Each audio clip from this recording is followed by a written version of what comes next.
हरे कृष्णा, राधे राधे। कैसे हैं आप सब? आशा करती हूँ कि आप सब बिल्कुल ठीक होंगे, स्वस्थ होंगे। फ्रेंड्स, आज का जो वीडियो है वो एक रिक्वेस्टेड वीडियो है। इस वीडियो के लिए काफ़ी टाइम से कमेंट आ रहे थे और बहुत ज़्यादा कमेंट आ रहे थे। अगर मैं आपको ये बोलूँ कि ये मेरे पास आने वाला सबसे ज़्यादा कमेंट है तो शायद ये गलत नहीं होगा। उसके पीछे का रीज़न भी ये है कि हम लोग बाहर रहते हैं, अकेले रहते हैं और मेरे पास में लड्डू गोपाल जी की और राधा कृष्णा जी की सेवा है, ठाकुर जी की सेवा मेरे पास है, इसलिए शायद ये कमेंट काफ़ी ज़्यादा आता है। तो मैं इस वीडियो को काफ़ी टाइम से प्लान भी कर रही थी और मैं ये वीडियो आपके साथ में एक डिटेल वीडियो शेयर करना चाहती थी कि मैं अपनी प्लानिंग कैसे कैसे करती हूँ, क्या करती हूँ। लेकिन क्योंकि कमेंट बहुत ज़्यादा आ रहे थे और अभी मतलब कुछ कमेंट तो अब ऐसे भी आने लगे थे कि दी आप ऐसे हमारे कमेंट का रिप्लाई नहीं कर रहे हो, क्यों वीडियो नहीं बना रहे हो। तो फिर मुझे लगा कि शायद मतलब उनको थोड़ा सा जल्दी है, तो चलिए एक बार ऐसे ही वीडियो बना देते हैं। डिटेल वीडियो मैं आपके साथ में नेक्स्ट टाइम शेयर करूँगी। ये क्वेश्चन था कि आप पीरियड्स में लड्डू गोपाल जी की सेवा कैसे करते हैं। सबसे ज़्यादा तो यही पूछे जाने वाला क्वेश्चन था कि आप कैसे मैनेज करती हैं, क्या करती हैं, सेवा करती भी हैं कि नहीं करती हैं, ये क्वेश्चन था। फिर कुछ लोगों का ये भी क्वेश्चन था, करनी चाहिए कि नहीं करनी चाहिए, ये भी था। देखिए, अगर बात की जाए हमारे शास्त्रों की तो उसमें लिखा है कि उस वक्त आपको मतलब जो पूजा पाठ होता है, जो सेवा होती है, वो नहीं करनी चाहिए। लेकिन अगर कुछ लोग ये भी कहते हैं कि अगर आप लड्डू गोपाल जी को अपने घर में अपना बेटा, अपना भाई, अपना सखा बना कर लेकर आए हैं तो आप उनकी सेवा कर सकते हैं। तो मैं ये नहीं बोलूँगी कि आपको सेवा करनी चाहिए कि नहीं करनी चाहिए। इसका सीधा सीधा मन जो सीधा सीधा सा जो मतलब जो रिलेशन है ना, वो आपके मन के साथ होता है। मैं अगर अपनी बात करूं उस वक्त पर मैं इनकी सेवा नहीं करती हूँ। हाँ, इनकी सेवा मेरे घर में प्रॉपर होती है पर मैं नहीं करती हूँ क्योंकि मेरा अंतर्मन कभी इस चीज़ के लिए गवाही नहीं देता है। मुझे शुरू में जब लड्डू गोपाल जी मेरे पास आए थे तो मुझे भी इस चीज़ का नहीं पता था। सेम कन्फ्यूजन मेरे साथ भी रहता था कि मुझे करनी चाहिए कि नहीं करनी चाहिए, क्योंकि मैंने पीरियड्स के टाइम पे पूजा तो मैंने कभी नहीं की। बचपन से लेकर अब तक कभी मैंने उस टाइम पर पूजा नहीं की, क्योंकि हमें बचपन से ये चीज़ें बताई भी गई हैं, सिखाई भी गई हैं। हमारे जो घर में बुजुर्ग होते थे वो हमेशा बोलते थे कि इस टाइम पर आपको पूजा नहीं करनी चाहिए। तो देखिए, हमारे जो बुजुर्ग थे वो बहुत ज़्यादा समझदार थे, हमसे कहीं ज़्यादा। तो अगर वो कुछ बोल रहे होते थे ना तो उसका पीछे का हमेशा कुछ ना कुछ रीज़न रहता था। तो मेरे दिमाग में कहीं ना कहीं ये चीज़ें भी सेट है कि वो मतलब उन्होंने मना किया है तो नहीं करते हैं, इसलिए कभी मैंने बचपन से अब तक की नहीं। और जब लड्डू गोपाल जी आए, क्योंकि इनके जो नियम होते हैं वो अलग होते हैं। बाकी सभी जो भगवान होते हैं, जो देवी देवता होते हैं, पूजा पाठ होते हैं, उनसे काफ़ी अलग इनके नियम होते हैं। तो कुछ लोगों ने मुझे बोला कि आप करो, कोई प्रॉब्लम नहीं है, क्योंकि आप उनको अपने बेटे जैसा प्यार करते हो, बिल्कुल बेटे की तरह आप उनको रखते हो, लल्ला बोलते हो, तो आप उनकी सेवा करो। अब मैंने मैं ये भी नहीं बोलूँगी, झूठ नहीं बोलूँगी, मैंने उनकी सेवा की एक बार। फर्स्ट टाइम मैंने उस टाइम पर इनकी सेवा की थी उस टाइम पर मेरे मन से ना बिल्कुल भी अच्छी फीलिंग नहीं आ रही थी। मेरा बिल्कुल ही मन नहीं हो रहा था कि मैं करूँ। मेरे अंतर मन ने उस वक्त बिल्कुल भी गवाही नहीं दी कि मुझे करनी चाहिए। फिर मैंने डिसाइड किया कि मैं उनकी सेवा इस टाइम पर नहीं करूँगी, क्योंकि अगर आपका मन ही नहीं कह रहा है ना उस चीज़ के लिए, इसका मतलब ये है कि आपके ठाकुर जी उस वक्त आपकी सेवा नहीं लेना चाहते हैं, नहीं वो आपसे सेवा नहीं कराना चाहते हैं। तो ऐसा हुआ। फिर धीरे धीरे क्या हुआ कि मैंने जो मेरे हस्बैंड हैं उनको, क्योंकि वो भी पूजा करते हैं, उनको कन्विंस किया इस चीज़ के लिए। स्टार्टिंग में थोड़ा सा प्रॉब्लम हुआ था क्योंकि उनको ना वो नहलाना, कपड़े पहनाना नहीं आता था। तो उनको बड़ा सिंपल सा मैंने तरीका बताया कि आप ना एक लोटे में पानी लीजिए और उसमें गंगा जल डालिए और तुलसी दल से उनको छींटे दे दीजिए, बस इतना भी काफ़ी है। फिर अगर आप कर सकते हैं तो उनके कपड़े बदल दीजिए। तो शुरू में वो धीरे धीरे ऐसे करके चीज़ें सीखे। हाँ, अब तो वो उनका प्रॉपर स्नान, उनका श्रृंगार प्रॉपर कर देते हैं, अब दिक्कत नहीं है। पर उस टाइम पे थोड़ी सी दिक्कत थी, क्योंकि देखिए, जब कोई चीज़ हम शुरू में सीखते हैं तो थोड़ा सा सीखने में टाइम लगता है। और जो बिल्कुल ही अकेले रहते हैं, क्योंकि मेरे साथ मेरे हस्बैंड रहते हैं, बच्चे रहते हैं, मेरी बेटी भी अभी अब तो 12 साल की है, वो भी उनकी सेवा करती है और बड़े खुश होकर करती है। मतलब उसको काफ़ी इंटरेस्ट है, वो मुझे करते हुए देखती है, मैं करती हूँ, वो भी करते हैं, मेरे हस्बैंड करते हैं। तो उसको बड़ा इंटरेस्ट रहता है कि मुझे भी बाबू को नहलाना है, उनका श्रृंगार करना है, उनको भोग लगाना है। स्कूल से आने के बाद जो शाम का भोग रहता है मोस्टली वो ही लगाती है। जब हम उनको दूध का या किसी फ्रूट का भोग लगाते हैं तो वो भोग उनको लगाती है, और ऐसा करना भी चाहिए, क्योंकि इसी तरीके से हमारे बच्चे इन सब चीज़ों को सीखते भी हैं और कहीं ना कहीं उनका जो भगवान के प्रति अटैचमेंट होता है ना, वो भी बढ़ता है। तो इसीलिए वो उस टाइम पे मेरी बहुत हेल्प कर लेती है, जो जैसे जैसे मैं उसको बताती हूँ बेटा ऐसे कर लो, बेटा वैसे कर लो। ज़रूरी नहीं है कि आप मंदिर में खड़े होकर उनकी सेवा करें, आप दूर से बच्चों को बताकर भी उनकी सेवा करा सकते हैं या अपने हस्बैंड को बताकर उनकी सेवा करा सकते हैं, और वैसे ही होता है। अब बात आती है जो लोग बिल्कुल अकेले रहते हैं वो सेवा कैसे करें। तो देखिए, अगर आप बिल्कुल अकेले रहते हैं, आपके हस्बैंड इस चीज़ में सपोर्ट नहीं करते हैं या उनको करना नहीं आता या टाइम नहीं मिलता है, तो ऐसे में आप उससे पहले, पीरियड से एक दिन पहले अपने बाबू को सब चीज़ें बताइए, लड्डू गोपाल जी से विनती कीजिए कि ऐसे ऐसे है, क्योंकि ईश्वर देखिए सब जानते हैं। और साथ में यशोदा मैया और गौ माता से उनके लिए प्रार्थना कीजिए कि अब आप इन 5 दिनों में मेरे बाबू का ख्याल रखिएगा, मेरे लाला का ख्याल रखिएगा, और उनको अपने मंदिर में ही सुला दीजिए। उनको 5 दिन आपको उठाना नहीं है, उनको बिल्कुल भी छेड़ना नहीं है, मंदिर में तो हाथ ही नहीं लगाना है। और उनके पास में एक लोटा पानी का भर के उसमें तुलसी दल रखिए, और साथ में उनका जो भोग का, क्योंकि अगर आप और कुछ भी नहीं बना पा रहे हैं, ड्राई फ्रूट्स सबके घर में होते हैं, उसमें ड्राई फ्रूट्स रखिए, पानी रखिए, और उनके जो भोग की व्यवस्था है वो मंदिर में ही उनके पास करके रख दीजिए, और उनसे विनती कीजिए कि लल्ला जब आपको भूख लगे आप उठकर खा लीजिएगा, तो आप उनको सुला दीजिए। ये सबसे अच्छा है, आपको इसमें कोई पाप नहीं चढ़ता है और कुछ भी आप कोई गलत काम नहीं कर रहे होते हैं, अगर आपका मन इस चीज़ के लिए बोल रहा है तो ये तो उन लोगों के लिए हो गया जो बिल्कुल अकेले रहते हैं। या अगर आपके अड़ोस पड़ोस में कोई ऐसा है, आपके फ्रेंड सर्कल में कोई ऐसा है जो उनकी सेवा कर सकता है उन 4-5 दिनों में, तो आप उनको भी दे सकते हैं उनकी सेवा, वो उनकी सेवा अच्छे से कर लेंगे। लेकिन अगर आपके पास में ऐसा कुछ भी नहीं है, तो बस फिर आप गोपाल जी को सुला दीजिए, वो ही सबसे बेटर और अच्छा ऑप्शन है। तो उस टाइम पर मैं ऐसे ही करती थी। फिर धीरे धीरे मेरे हस्बैंड उनकी सेवा करने लगे, बेटी सेवा करने लगी, तो अब मुझे काफ़ी रिलैक्स रहता है, मुझे बिल्कुल भी बुरा फील नहीं होता है, क्योंकि उनकी सेवा लगातार घर में हो रही होती है। हाँ, बस थोड़ा सा बुरा मुझे इस चीज़ का लगता है, क्योंकि मेरी जो दिनचर्या है ना, वो पूरा दिन सिर्फ उनके साथ में बीतती है। मैं घर में बिल्कुल अकेली रह जाती हूँ, बच्चे स्कूल चले जाते हैं और हस्बैंड ऑफिस चले जाते हैं, तो जो मेरा पूरा दिन का जो शेड्यूल है ना, वो उनके साथ में ही रहता है। चाहे वो उनके लिए ड्रेस बनाना हो या उनके लिए उनको जल्दी जल्दी कुछ भी बनाकर भोग लगाना है मुझे, तो जो मेरा पूरा दिन बीतता है ना, वो सिर्फ उनकी सेवा में बीतता है।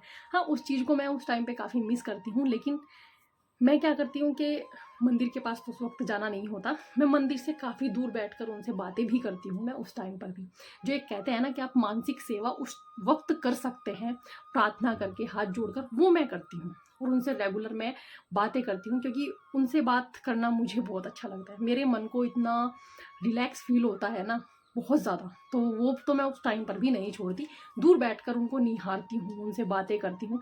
उनको हाथ नहीं लगाना है, उनकी सेवा नहीं करनी है, पर ये चीज़ें मैं फिर भी करती हूँ।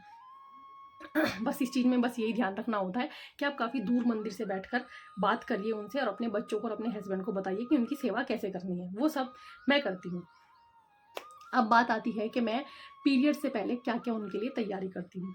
जब, क्योंकि हमें सबको पता होता है कि अभी डेट आने वाली है और 5 दिन ऐसे रहेगा, तो ये सबको पता होता है कब क्या रहेगा, कब क्या नहीं रहेगा। तो मैं उससे पहले उनके लिए बेसन के लड्डू बनाकर एक कंटेनर में डाल के मेरे मंदिर के ऊपर रख देती हूँ, क्योंकि मेरा मंदिर काफ़ी बड़ा है, काफ़ी स्पेस भी है उसके ऊपर। क्योंकि अलग से मैं इसलिए रखती हूँ, किचन में रखेंगे तो उनको कहीं ना कहीं हाथ लग जाएगा, हम लोग अकेले रहते हैं तो जाहिर सी बात है मुझे किचन में जाना ही पड़ेगा और खाना भी बनाना पड़ेगा। तो जो खाना उस वक्त मैं बनाती हूँ, मैं उसका भोग नहीं लगाती हूँ, उस वक्त के लिए मैं थोड़ी सी तैयारी पहले ही करके रख देती हूँ। जैसे लड्डू बना देती हूँ, बेसन के, आटे के, सूजी के, किसी भी एक चीज़ के मैं लड्डू बनाऊंगी और एक कंटेनर में डालकर उनको मंदिर के ऊपर रख दूंगी, ताकि वहाँ से बच्चे उठा लें और मेरे हस्बैंड उठाकर उनको भोग लगा दें। ये रहेगा। दूसरा, मैं बनाती हूँ घर पर ही नमकीन, जो पोहे से बनती है। अगर आपको बनानी आती है तो ठीक है, नहीं बनानी आती है तो मार्केट में भी बिना लहसुन प्याज की नमकीन मिल जाती है, आप वो जाकर लेकर आ सकते हैं, वो उनके लिए ला कर रख सकते हैं। तीसरा रहता है आलू के चिप्स। आप आलू के चिप्स फ्राई कर लें और फ्राई करने के बाद उनको एक एयर टाइट कंटेनर में डालकर रख दें। वो 4-5 दिन में ना ही सीलेंगे, ना ही खराब होंगे, जैसा आप उनको बनाकर रखेंगे वो बिल्कुल वैसा ही रखा रहेगा। तो ये 3 भोग तो ऐसे होते हैं जो मैं परमानेंट उनके लिए पीरियड से पहले बनाकर रख देती हूँ, जिससे ना मेरे हस्बैंड को कोई प्रॉब्लम हो, ना बच्चों को कोई प्रॉब्लम हो, वो आराम से उठाएं और भोग लगाएं। क्योंकि सुबह सुबह में बहुत काम रहते हैं, सबको ऑफिस, हस्बैंड को ऑफिस जाना है, बच्चों को स्कूल जाना है, और यहाँ पर जो स्कूल का जो टाइम रहता है, क्योंकि मौसम यहाँ पर नॉर्मली थोड़ा नॉर्मल ही रहता है, बहुत ज़्यादा ठंड और बहुत ज़्यादा गर्मी यहाँ पर नहीं रहती है, तो हमेशा यहाँ पर स्कूल का टाइम और ऑफिस का टाइम 7 बजे का ही होता है, वो कभी भी ऊपर नहीं बढ़ता है। उस वक्त में उनको लेट ना हो, कोई प्रॉब्लम ना हो सेवा करने में, तो उसके लिए मैं ये सब चीज़ें पहले से ही तैयारी करके रख देती हूँ।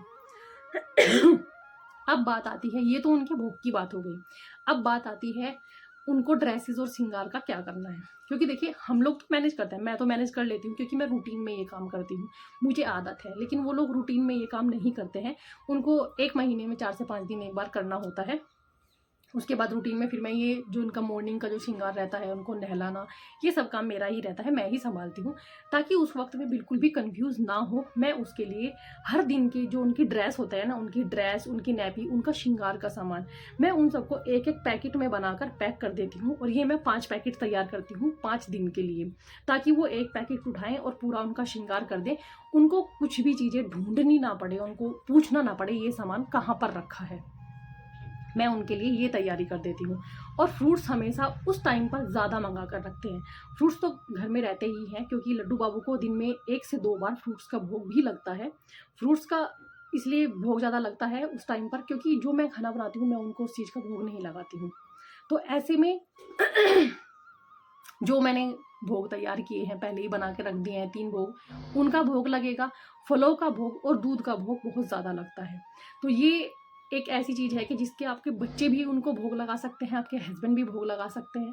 तो ये एक नॉर्मल चीज़ रहती है। तो उस टाइम पर ये सब रूटीन मेरे घर में चलते हैं। क्योंकि देखिए दिन में उनकी सेवा बिल्कुल भी ना हो, उससे बेटर तो ये है कि कम से कम उनकी जो भी सेवा आपके बच्चे, आपके हस्बैंड दे रहे हैं, कम से कम हो तो रही है। ये एक बड़ी बात है। तब भी उनको दिन में, अगर मैं रहती हूँ, मेरा प्रॉपर 8 टाइम का भोग का रूटीन है। मैंने वीडियो भी दिया हुआ है आपको, आपके साथ में शेयर किया हुआ है कि मैं कैसे कैसे उनको किस किस टाइम पर भोग लगाती हूँ। मैंने ये प्रॉपर वीडियो डिटेल में आपके साथ में शेयर किया हुआ है, लिंक मैं डिस्क्रिप्शन बॉक्स में दूंगी आपको, आप वहाँ से चेक भी कर सकते हैं। तो उस टाइम पर वो 8 टाइम की सेवा तो नहीं हो पाती, क्योंकि सब लोग स्कूल जाते हैं, ऑफिस जाते हैं।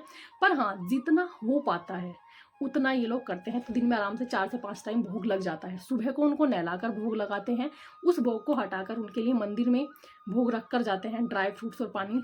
उनसे विनती करते हैं कि प्रभु जब तक हम लोग वापस आएँ तब तक आपको ज़रूरत होगी तो आप इसको स्वीकार कर लीजिएगा।